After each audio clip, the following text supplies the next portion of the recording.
Opa, hoje é segunda-feira, dia 17 de junho de 2019 e claro, tô aqui no Cocatec, seu programa mais que diário sobre tecnologia e no episódio de hoje, Celebrite, games, música personalizada e muito mais.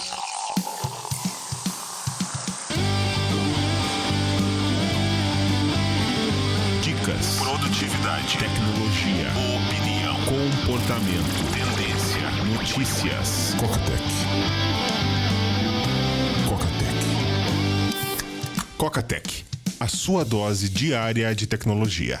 Apresentação: Gustavo Faria. Essa semana tende a ser bem tranquila, até porque também vai ser uma semana curta, feriado dia 20, quinta-feira. O grande destaque da semana tende a ser a criptomoeda do Facebook, que dá um medo, não dá um medo? Você vê assim, Facebook se juntando com Uber, ok, tá com uma moralzinha melhor hoje em dia, Uber, mas, né, quando podcast, é um belo exemplo. Podcast, o grande diferencial dele é de ser uma mídia independente de fato. Você é responsável pelo seu conteúdo, não tem nenhum tipo de censura do YouTube do que pode e do que não pode. Pô, Coca, mas é bom ter censura. Então, vamos combinar aqui que o Cocatec ele tem conteúdo clean, mas já foi travado pelo YouTube, porque uma das regras do YouTube é você não mostrar como quebrar o sistema do YouTube. Então, por exemplo, se eu postar no YouTube um vídeo mostrando como baixar o conteúdo do YouTube, né, eu tô contra o YouTube, ele trava o vídeo. E imagina que eu falei disso em 2015, 2016, 2017. Facebook acha esses 3 vídeos, dá 3 hits, exclui a conta. Ok, regras são regras, essas são as regras do jogo, ok, vamos jogar por elas, mas esse é o grande diferencial do podcast. Ao mesmo tempo, exatamente por isso, ele não consegue, por não ter uma empresa por detrás, um conglomerado por detrás, ele não consegue alcançar esse patamar de grande mídia. Criptomoeda sempre foi assim, meio podcast. Né, liberado, todo mundo, ok, legal, mas não alcançou, pelo menos ainda, o grande público, exatamente pela resistência, por não ter ninguém por detrás. Agora que tá começando umas parceriazinhas com o ex-parceiro do Zuck lá do início, no Facebook, Gemini, os irmãos, os gêmeos, Winklevoss. Curiosamente, o Facebook também mexendo nessa seara. Pode ser que mude o panorama, o Facebook ele tem esse peso. Por outro lado, um dos diferenciais da criptomoeda é que você até tá em voga, vou falar disso já, porque pintou uma suposta transação do Intercept para um hacker russo que seria responsável pelos vazamentos, né, que aconteceram, mas esse é um bom exemplo. Em tese, o meio de pagamento no caso das criptomoedas fica isento, é só um meio. Você não tem como acionar o Bitcoin. Peraí, Bitcoin, eu quero dados dessa transação. Quer dizer, até tem como você rastrear. Inclusive, se eu não me engano, é a polícia italiana que tá fazendo um joguinho para mostrar para os policiais como que eles podem fazer rastreamento de criptomoedas. Então, dá para fazer, mas é um mecanismo diferente. Tem até software próprio para fazer rastreamento, mas não é aquele esquema de justiça que aciona o banco, né? E todo o processo que a gente já sabe. Agora, imagina uma criptomoeda com o Facebook por detrás, com Uber, Visa, PayPal. A justiça vai, que nem o caso do WhatsApp, não é Facebook, é Facebook, fica naquela disputa, acaba sendo a mesma coisa. E no final das contas, o que vai acontecer? Facebook, entre aspas, vira banco e vai ter que entregar os dados. Você vai no Bitcoin e não tem um CPF, um CNPJ. Cadê o Satoshi? Tem algumas diferenças. 49% de mim fica contente, porque vai ser o grande passo para a questão das criptomoedas, e 51% fica apertado por ser o Facebook tocando essa iniciativa. Falei da suposta transação do Intercept para um hacker russo via Bitcoin, tá conseguindo achar a transação. Isso aconteceu tal do Pavão Misterioso, uma conta no Twitter que provavelmente quando você estiver ouvindo esse programa já foi apagada, que monta toda uma teoria de como que o Intercept financiou um hacker russo para fazer as invasões. Sem descartar essa possibilidade, é possível, mas é bacana levar isso pro lado da tecnologia. Você vai ver no Twitter, você vê o espalhamento, tem um ponto central, tem um núcleo, tem um ponto de partida próprio de bot. Quando você tem uma coisa mais orgânica, você tem vários núcleos acontecendo simultaneamente para espalhar. É aquela, digamos, educação que você precisa ter em tempo de fake news. Uma coisa é você ter acesso à informação, e você vai num veículo jornalístico, entrega, é feita uma apuração, é publicado, do que você pura e simplesmente jogar ao vento. Parece aquela coisa para ir pro WhatsApp, para ser compartilhado no WhatsApp. É como eu digo, né? Sempre leia nas entrelinhas. O Ministério da Justiça, ainda que alguns envolvidos tenham afirmado a veracidade dos diálogos, o Ministério da Justiça não poderia imaginar nada diferente, não reconhece essa autenticidade, falou, não, me dá aqui todos os dados, me dá tudo aí pra eu ver se isso é verídico ou não. Aparentemente, o hacker aqui cumpriu a sua função. O Ministério tá fazendo o papel dele, tá fazendo o jogo dele, não esperava nada de diferente, assim como o The Intercept também tá fazendo seu jogo. Facebook entrando nas criptomoedas, mas quem tá querendo entrar no ramo das redes sociais é o Jordan Peterson, um conservador tradicional. Vai ser o Think Spot, lugar de pensamento, onde você teria a liberdade de expressão, onde você teria um local livre da censura do politicamente correto. Como plataforma, eu diria que vai ser que nem aquela era Gap, né? A rede do sapinho. Não consigo imaginar afetando as estruturas de um Facebook, de um Twitter da vida. Não que ele vai ser irrelevante, ele pode conseguir o seu nicho e ser extremamente bem sucedido. Mas olhando o panorama de hoje a gente precisa de bons debates. Você não consegue ter bons pensamentos, boa política, se você não tiver bons debates. Só que acontece que hoje a gente está polarizado. Pode até ser um bom espaço para debater as ideias conservadoras, mas não consigo ver saindo muito dessa seara. E mais uma coisinha nessa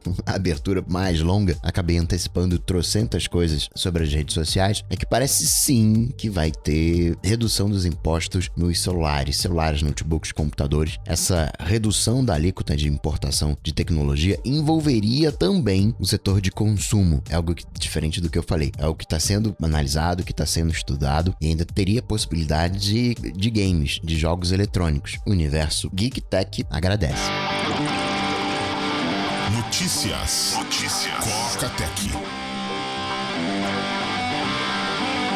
E começar falando da Cellebrite. Voltou as notícias da Cellebrite falando que agora consegue quebrar tudo, exceto o iOS 13 beta, bendito beta. Agora, de acordo com a Cellebrite, qualquer iPhone, qualquer dispositivo iOS do iOS 7, iPhone, iPad, de iOS 7 até a 12.3, 12.4 beta também tá de fora. Provavelmente uma falha que a Apple já sabe e fechou na 12.4. Em tempos de vazamentos, né? Mas aí no caso da Cellebrite, a gente tá falando de acesso físico ao dispositivo, nada com que você tenha que se preocupar nesse momento. Claro que teve vazamento, você já ligou a verificação em 2 passos, você não usa o Wi-Fi público, quando usa, tá com VPN, você precisa ser um usuário educado. Tem níveis de usuários educados. Eu digo, né? Software bom é software atualizado. Claro que se você usa algo específico, você é um usuário avançado, usa algo específico, entende, sabe que pode ter conflito, nesse caso, atualização automática para você tem que estar desligado. Mas para o seu pai, para sua mãe, para sua avó, tem que estar ligado. Acharam uma falha num servidor de e-mail usado amplamente e agora os administradores estão correndo para atualizar, para fechar essa brecha. Teve também falha da extensão do Evernote no Chrome, já está corrigido. Desde o final do mês passado que já está corrigido. Na União Europeia, estava uma disputa para saber se o Gmail era um serviço de telecomunicação ou não. Sendo um serviço de telecomunicação, tem que cumprir todas as regras dos serviços de telecomunicação. Não seria um over the top, não seria um serviço rodando em cima de serviços de telecomunicações. Por exemplo, telefone, que é um serviço de telecomunicação. Você tem a escuta, você tem o compartilhamento de informações. No caso do Gmail, não cai...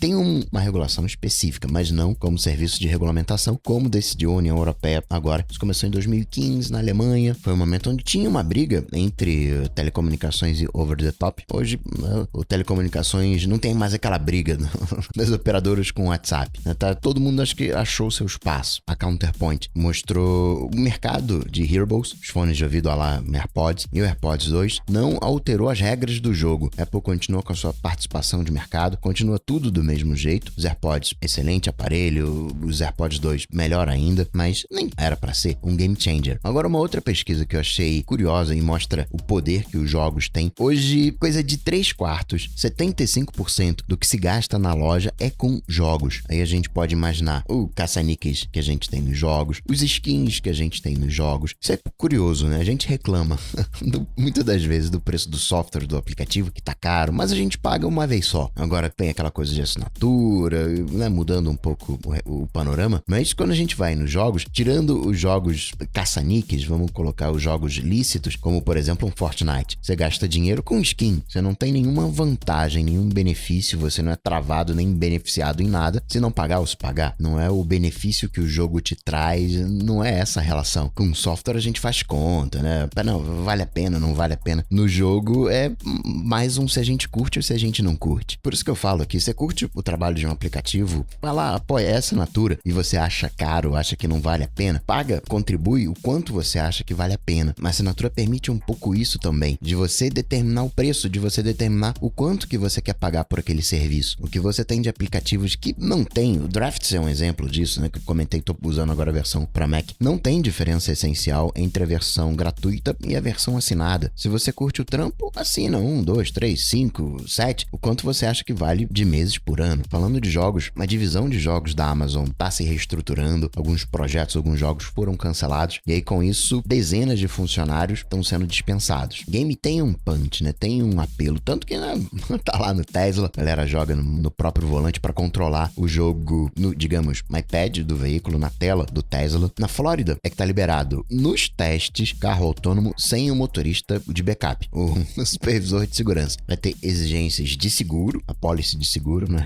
De segurança, e tá liberado. Próxima etapa, né? Os carros autônomos saírem dos testes, chegarem para o consumidor final, e já chegam para o consumidor final sem a necessidade de estar atento na direção. Autonomia full. Finalmente você vai poder, entre aspas, dirigir, né? Não dirigindo o carro e usar o smartphone. Na parte de robôs, teve um vídeo que meio que viralizou, eu vi bastante esse vídeo da Boston Dynamics, que o pessoal agride um robô, fica brincando de jogar caixa, agride o robô, e aí depois o robô se rebela, mas é um vídeo fake. Ainda não precisamos do Governator. E acho que é isso. Por hoje, bem tranquilo. Twitter andou falando da sua versão Catalyst para Mac, que vai ser baseado no iOS, mas nada de importante. Samsung mostrando uma nova versão da The Wall, que você junta diversos televisores para montar um televisorzão, só que agora com 8K você consegue fazer até 300 polegadas de tela. No Google Assistant tá voltando o card com quando você para o carro, onde você parou o carro, isso tinha saído. Nubank expandindo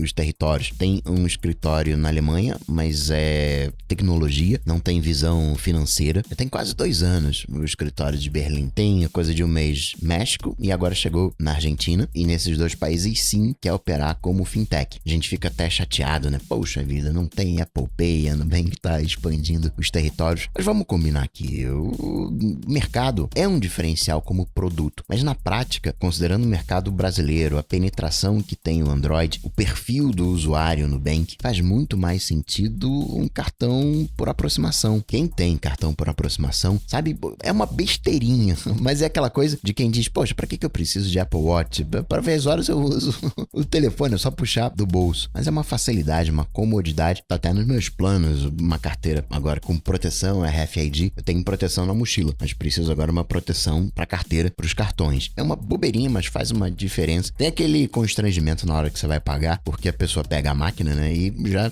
quer pegar o cartão, e você fala, não, é por aproximação. E o iFood tá testando uma solução que é o pra retirar. Tem o pra levar pra viagem, né, e tem o pra retirar, onde você faz o pedido pelo iFood e diz que vai até a loja para fazer a retirada. Parece ser um contrassenso, porque você imagina, não, eu tô em casa aqui, no conforto, eu quero pedir a comida chegar em casa. Mas muitas das vezes, você já tá fazendo aquele planejamento, tá antecipando as coisas. Não, peraí, eu vou chegar em casa, não vai ter nada para comer. Várias vezes eu já pedi iFood não estando em casa, para que quando eu chegar, né, diminuir o tempo entre eu chegar em casa e a comida chegar. E de alguma maneira os restaurantes ficam perto, então poderia, não, ó, deixa pronto aí daqui a 5 minutos, 10 minutos, 15 minutos, que eu vou passar aí para pegar. Você tá saindo do trabalho, saindo do escritório, você já passa, já pega, de repente até já come no local. Obviamente, pedir em casa você tem um conforto maior. Às vezes a comida chega ali meio bagunçada, mas tem um conforto maior. Esse sim vai ainda continuar sendo o maior uso do iFood, mas quanto mais opção, melhor. E por último, finalizar com uma palestra que eu tava assistindo no Creative Destruction Lab, falando sobre a música no futuro, que muito provavelmente faz baita sentido isso, que muito provavelmente no futuro, daqui 10, 15 anos, o algoritmo musical não vai estar escolhendo uma música pra gente ouvir, vai estar compondo a música pra gente ouvir com base nos nossos gostos, uma música personalizada para atender a nossa demanda, batendo com o nosso cérebro, um algoritmo personalizado. Isso me lembrou aquelas propostas de música que tem um no cérebro, o efeito das drogas. Isso nunca funcionou comigo, mas a música sim tem um impacto direto no nosso humor. E você imaginar uma playlist construída pra você, pro teu humor, pro que você tá fazendo, pras suas atividades. Você é mais produtivo com um som ambiente, sem som ambiente, com música instrumental. Tem toda a carinha de ser sim o próximo passo. E assim, tendo que fazer em 3 dias aquilo que faria em 5, eu não tenho jeito, semana curta, é assim mesmo. Vou ficando por aqui, mas eu volto, claro, você sabe, amanhã, terça-feira. Abraço pra vocês, até amanhã. Tchau, tchau. Esse programa só chega até você graças aos patrões do Coca-Tech. Se você curtiu o projeto, considere se tornar um patrão apoiando em coca.tech/patrão. Coca-Tech.